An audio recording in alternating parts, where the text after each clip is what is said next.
Nah, ini satu peristiwa ke depan yang dahsyat menurut saya. Perubahan di Indonesia ini jauh lebih mengerikan nanti, karena ini udah menyangkut hajat hidup orang banyak tapi diabaikan. Nah, dalam perspektif itu dikaitkan dengan ilmu hukum, kan cocok dengan pasal 33 ayat 3 itu.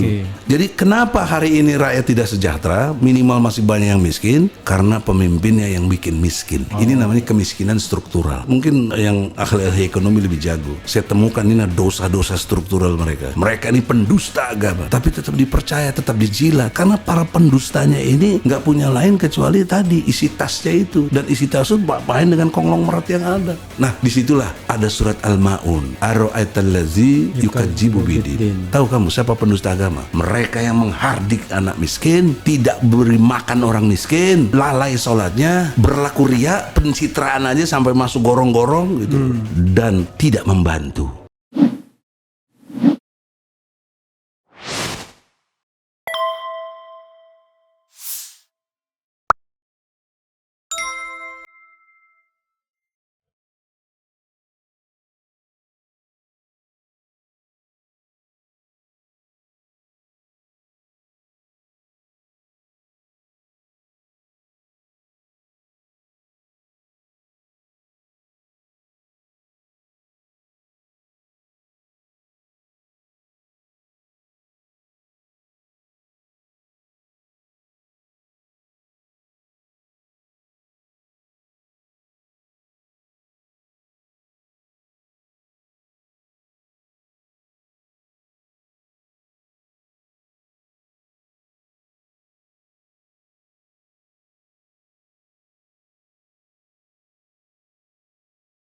Nah, itu konsep besar saya, betapa cerdasnya presiden yang kita harapkan untuk ke depan ini mampu mengelola sumber daya alam yang ada di kita. Anda harus jangan pikir kita ini Masya Allah. Dulu 350 tahun lalu, tambah 76 tahun lalu, Belanda ke kita ngapain? Kan cuma soal rempah-rempah. Iya. Sekarang bukan lagi rempah-rempah, ada nikel, ada batu bara, ada emas. Dahsyat sekali. Waduh, dahsyat.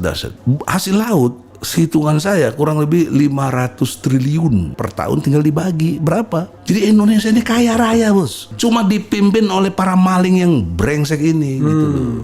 Saya tidak nyinggung nama orang ya. Tapi ini mekanisme kenapa kok begini. Nah, disitulah ada surat Al-Ma'un. Ara'aitallazi yukadzibu bidin. Tahu kamu siapa pendusta agama? Mereka yang menghardik anak miskin, tidak beri makan orang miskin, lalai sholatnya, berlaku ria, pencitraan aja sampai masuk gorong-gorong gitu, dan tidak membantu. Al-Ma'un, bos. Kaitan dengan sekarang apa? PPKM itu melanggar surat Al-Ma'un. Orang kecil dipentungin, bahkan didenda sampai 5 juta. Itu semua ada. Orang mau cari nafkah susah, ditambah lagi sekarang PPKM, ditambah lagi kayak film seri aja. Ini kan nggak worth it di dalam konteks memimpin. Pemimpin itu adalah orang yang mampu merubah keadaan dari tidak baik menjadi baik. Itu pemimpin, nggak usah sok-sok pinter lah. Apa sekarang perubahan yang terjadi sejak zamannya dari mulai Soekarno, SBY? Jadi pemimpin itu dari yang tidak baik menjadi baik. Iya. Kalau tidak jadi dari tidak baik tambah buruk, itu pemimpi. Bukan pemimpi, bahkan pendusta tadi, pendusta. Bos. Nah, sekarang ini lebih banyak pendusta tapi dijilat. Buzzer itu kan penjilat luar biasa itu. Karena dibayar sampai 94 miliar. Kita mengerti betul. Nah, inilah yang harus kita sama-sama public enemy. Jadi jangan ada bicara kebencian kita. Ini bicara harta benda kita semua, nyawa kita semua, kelangsungan hidup kita semua. Anda hari ini boleh enak, belum tentu anak istri Anda nanti lebih baik. Begitu juga cucu-cucu kita nanti. Ini kan kita tahu teori lingkungan hidup kan harus sustainable. Kalau nggak sustainable untuk apa bicara lingkungan hidup? Tapi kita cara kelolanya berbeda. Lingkungan hidup digabung sama kehutanan, nggak bisa itu.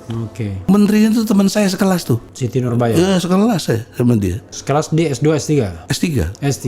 Nah, jadi dalam konteks itu kok ilmu yang dia pakai nggak ngerti. Karena dalam konteks konteks lingkungan itu harus punya kemampuan memahami materi, energi, dan informasi. 3 besar inilah yang membuat lingkungan itu jadi bagus, sustainable itu. Energinya gimana, materinya gimana, informasinya apa. Nah, dalam perspektif itu dikaitkan dengan ilmu hukum kan cocok dengan pasal 33 ayat 3 itu. Oke.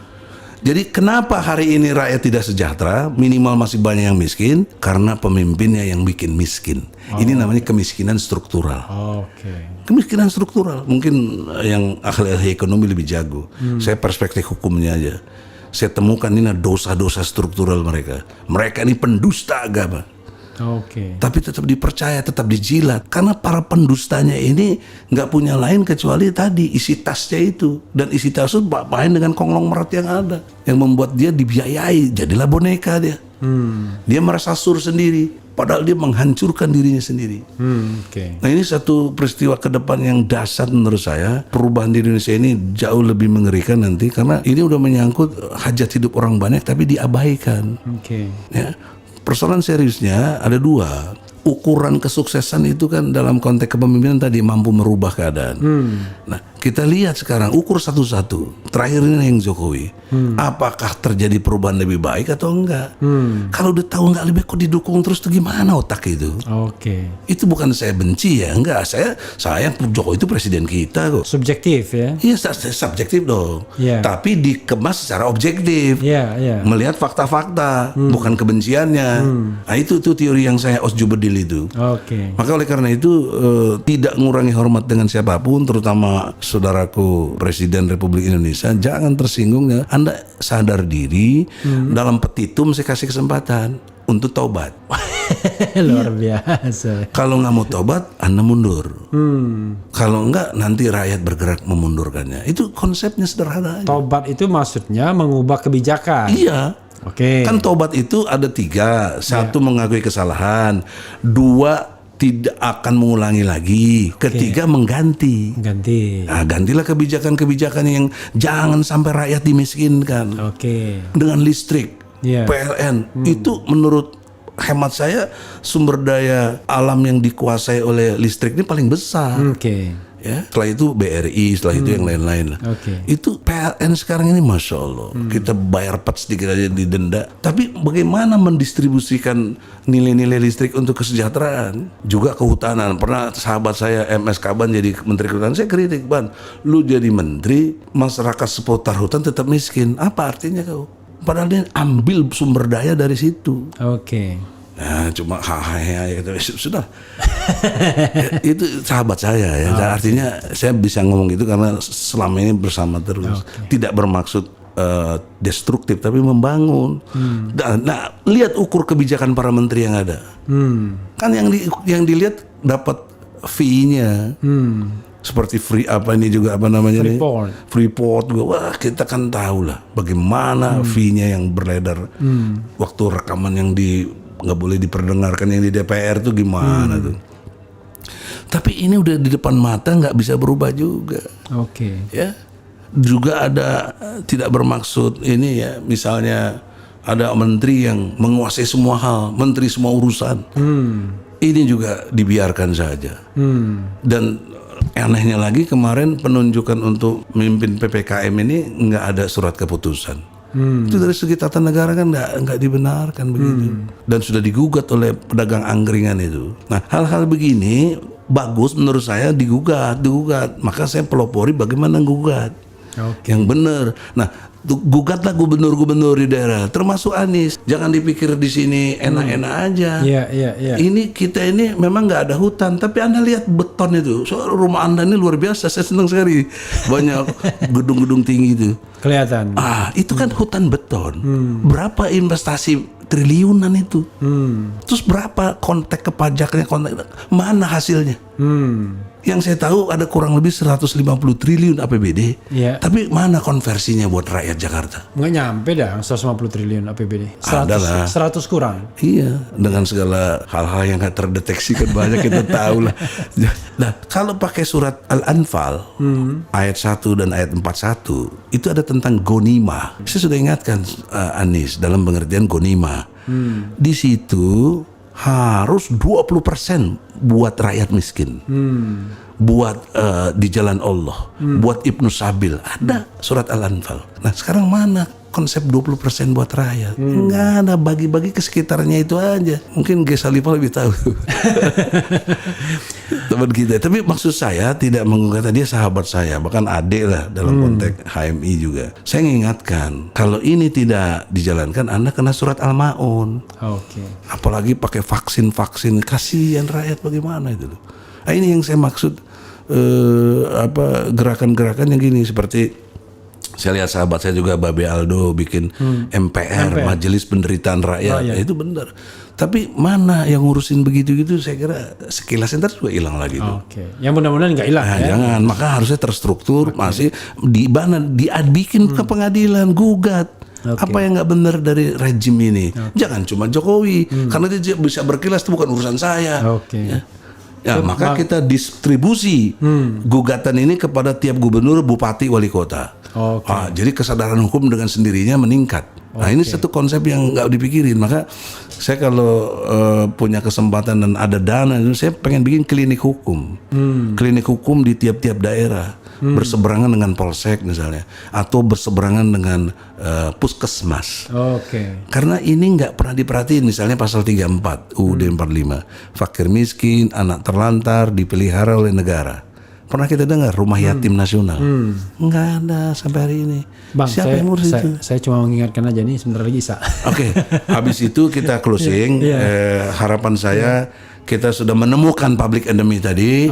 Ya, orangnya siapa Anda pikirlah sendiri karena konsep saya sudah jelas. Ya. Kemudian yang keduanya. Dan Abang tidak tertarik bicara 2024? Enggak. Tertariknya adalah ASAP, as soon as possible. As soon as possible. Kalau tahun ini bisa bagus, tapi konstitusional. Konstitusional. Jangan kita nggak konstitusional. Jangan anarkis. Jangan juga kita dialog begini juga dipersoalkan lagi nanti. Ini aspirasi. Nggak disetujui nggak apa-apa kan. Konstitusional. Itu pesan-pesan moralnya. Last word Bang kepada sobat RH sekalian. Sahabat RH Refli Harun yang dimuliakan Allah.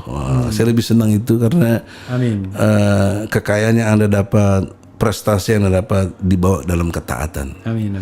Jadi pesan moralnya saya kira saya menemukan teori Osjubedil ini lewat perenungan yang panjang ya, yang membuat kita betul-betul kalau bertindak secara Osjubedil semua masalah bisa diselesaikan, Bos. Saya bisa terangkan di situ ada skemanya juga.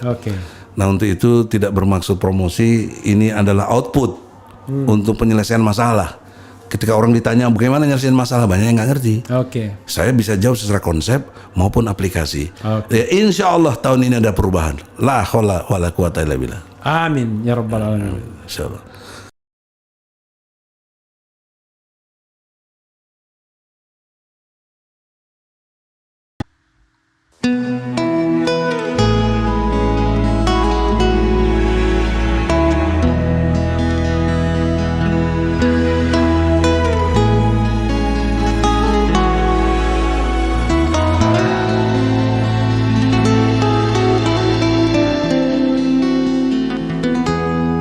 Ketika matahari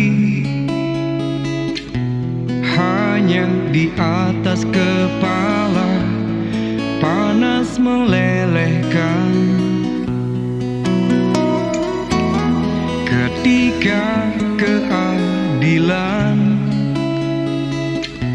akan ditegakkan di hari akhir zaman.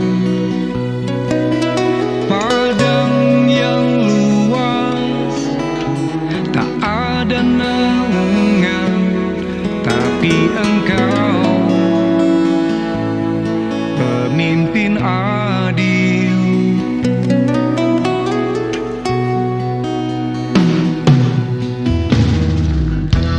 Setiap manusia ada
khalifah, kau dinaungi, kau dirahmati.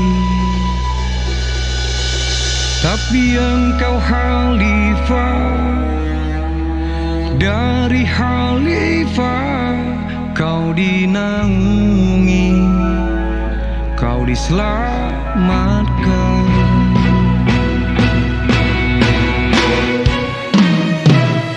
Engkau bisa bawa mata air kebaikan bagi manusia.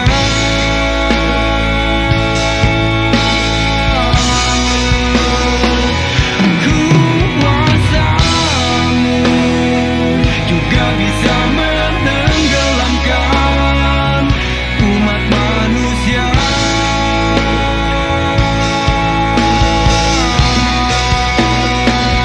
Engkau bisa bawa mata air kebaikan bagi manusia.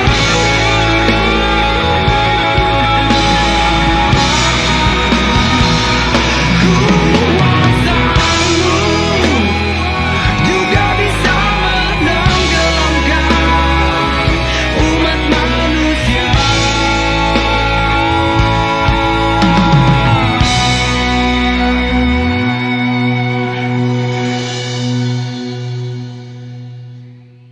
Tapi engkau khalifah, dari khalifah kau dinaungi, kau diselamatkan.